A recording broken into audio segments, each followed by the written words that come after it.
இயேசு கிறிஸ்துவின் இணையற்ற நாமத்தில் என் உள்ளங்கைகளில் உன்னை வரைந்திருக்கிறேன் என்கிற ஆண்டவர் கொடுத்த வாக்கு தத்தத்தோடு கூட சேர்ந்து கிறிஸ்துவில் விசுவாச ஊழியங்களின் சார்பில் உங்கள் அனைவருக்கும் என்னுடைய அன்பான வாழ்த்துதல்களை தெரிவித்துக் கொள்கிறேன்.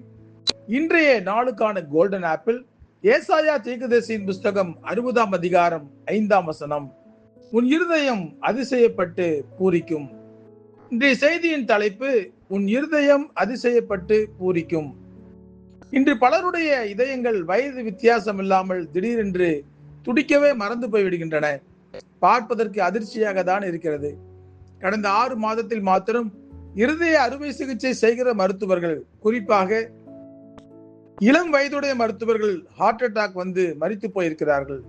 கடுமையான வேலைப்பளு, மன உளைச்சல், சரியான தூக்கமின்மை, உடற்பயிற்சி செய்ய நேரமின்மை, சரியான சமயத்தில் உணவு சாப்பிடக்கூட முடியாத சூழ்நிலை என்று இந்த இளம் மருத்துவர்களின் மரணத்திற்கு பல காரணங்களை சொல்லுகிறார்கள்.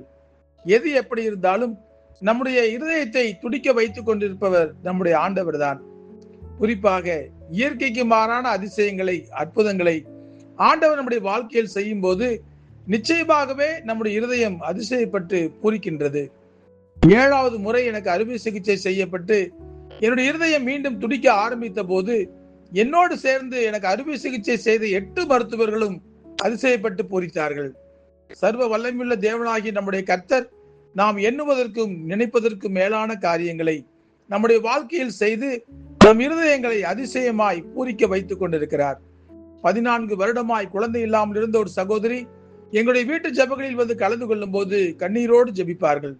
கவலைப்படாதீர்கள் சகோதரியே, உங்களுடைய இருதயம் அதிசயப்பட்டு பூரிக்கும் அளவுக்கு ஆண்டவர் உங்களுக்கு குழந்தைகளை தருவார் என்று ஜெபித்து அனுப்புவோம். ஆண்டவருடைய பெரிதான கிருபையினால் அவர்களுக்கு ஒரே பிரசவத்தில் 2 பெண், 1 ஆண் என்று 3 குழந்தைகள் பிறந்த போது எங்கள் அனைவருடைய இருதயமும் மிகவும் அதிசயப்பட்டு பூரித்தது. இப்படிதான் ஆண்டவர் நினைத்தால் எதையும் செய்வார். எப்படி செய்கிறார் என்பதை நம்முடைய சொந்த கண்களாலேயே அவர் பார்க்க வைக்கிறார். வெறும் கற்சாடிகள் தான், அதில் ஊற்றப்பட்டது வெறும் தண்ணீர் தான். ஆனால் அதை எடுத்து குடித்து பார்த்த போது அது மிகுந்த ருசி உள்ள திராட்சை ரசமாக மாறி இருந்தது.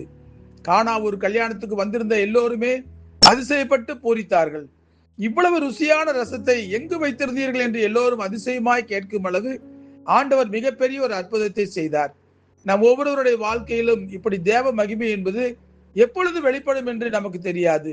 குறைவுகளை நிறைவாக்கவும் தடைகளை உடைத்து போடவும் நம் தேவன் ஒருவரால் தான் முடியும். 22 வயதிலிருந்து 42 வயது வரை 20 வருட காலமாக மாப்பிள்ளை பார்த்து கொண்டிருந்த ஒரு சகோதரிக்கு இனி திருமணம் நடக்க வாய்ப்பில்லை என்றே எல்லோரும் சொன்னார்கள். ஆனால் அனைவரின் கண் முன்னாலேயே 43 வயது நிறைந்த ஒரு வெளிநாட்டு மாப்பிள்ளை வந்து அந்த பெண்ணை திருமணம் செய்து கொண்டு வெளிநாட்டுக்கு அழைத்து சென்று விட்டார். யாராலும் நம்ப முடியவில்லை. ஆனால் எல்லோருடைய இருதயமும் அதிசயப்பட்டு பூரித்தது. இதெல்லாம் நம் கண் முன்னால் நடைபெறுகிற உண்மையுள்ள சாட்சிகள். இப்படி திரளான சாட்சிகள் நம்மை சூழ்ந்து கொண்டிருக்கும் போது நாம் ஏன் சூழ்நிலைகளை பார்த்து சோர்ந்து போக வேண்டும்?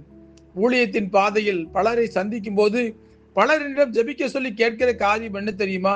என் வாலிப மகன் முரட்டுத்தனமாக பதில் சொல்லுகிறான், என் கணவர் ரட்சிக்கப்படவே இல்லை, அதனால் ஆலயத்துக்கு வருவதே இல்லை என்று வித்தியாசமான ஜெப குறிப்புகளை கொடுப்பார்கள். நான் அவர்களுக்கு சொல்லுவதெல்லாம் இதுதான், கவலைப்படாமல் ஜெபித்துக் கொண்டே இருங்கள். உங்கள் இருதயம் அதிசயப்பட்டு பூரிக்கும் அளவுக்கு ஆண்டவர் அவருடைய வாழ்க்கையில் மிகப்பெரிய மாற்றத்தை கொண்டு வருவார் என்பதுதான். இளைய குமாரன் மனம் திரும்பி தன் தகப்பனிடம் வந்தபோது அந்த தகப்பனுடைய மனம் எப்படி அதிசயப்பட்டு பூரித்ததோ, அதே போல மனம் திரும்புதல் என்கிற அதிசயத்தை நம் ஆண்டவர் ஒருவரால் தான் செய்ய முடியும். இயற்கைக்கு மாறான அதிசயங்களை நம்முடைய ஆண்டவர் தான் செய்வார். விசுவாசத்தோடு அவரை நோக்கி பாருங்கள். அதிசயத்தை பார்ப்பது போல நம்முடைய பார்வைகள் மாறும். நம்முடைய இருதயம் அதிசயப்பட்டு பூரிக்கும். ஜெபிப்போமா? அன்புள்ள ஆண்டவரே, பல சமயங்களில் இந்த காரியம் எப்படி முடியுமோ, ஏன் நமக்கு மாத்திரம் தடைகள் வந்து கொண்டே இருக்கிறது என்று சொல்லி நாம் கலங்கி நிற்கலாம்.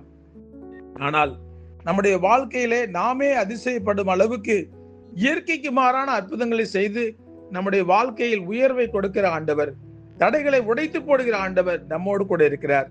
அவர் நம்மோடு கூட இருக்கும்போது நாம் ஏன் கவலைப்பட வேண்டும்? அவரிடத்திலே போய் நம்முடைய பிரச்சனைகள் எல்லாம் சொல்லிவிட்டு மன நிம்மதியோடு கூட நாம் விசுவாசத்தோடு காத்திருக்க வேண்டும். நம்முடைய வாழ்க்கையில் இயற்கைக்கு மாறான அற்புதங்களை செய்ய அவரால் கூடும்.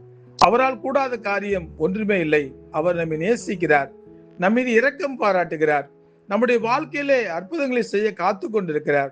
நாம் செய்ய வேண்டியதெல்லாம் அவரை நோக்கி பார்த்து, ஆண்டவரே நீங்க எங்களுக்கு உதவி செய்யுங்க என்று சொல்லிவிட்டு காத்திருப்பதுதான். நாம் அதிசயப்படும் அளவுக்கு நம்முடைய வாழ்க்கையிலே அதிசயங்களையும் அற்புதங்களையும் அவர் செய்து நம்முடைய வாழ்க்கையை சந்தோஷம் உள்ளதாக மாற்ற அவரால் கூடும். ஆகவே சூழ்நிலைகளை பார்த்து சோர்ந்து போய் விடாதீர்கள். நமக்கு எதிராக வருகிற காரியங்களை பார்த்து சோர்ந்து போய் விடாதீர்கள். நம்முடைய கையில் ஒன்றும் இல்லாமல் இருக்கலாம், ஆனால் பராக்கிரமம் செய்யும் ஆண்டவருடைய கை நம்மோடு கூட இருக்கிறது என்பதை எப்பொழுதும் மறந்து விடாதீர்கள். அவர் அதிசயங்கள் செய்கிறவர். இயேசு கிறிஸ்து என்கிற வல்லமையுள்ள நாமத்திலே ஜெபிக்கிறோம் நல்ல பிதாவே. ஆமேன், ஆமேன்.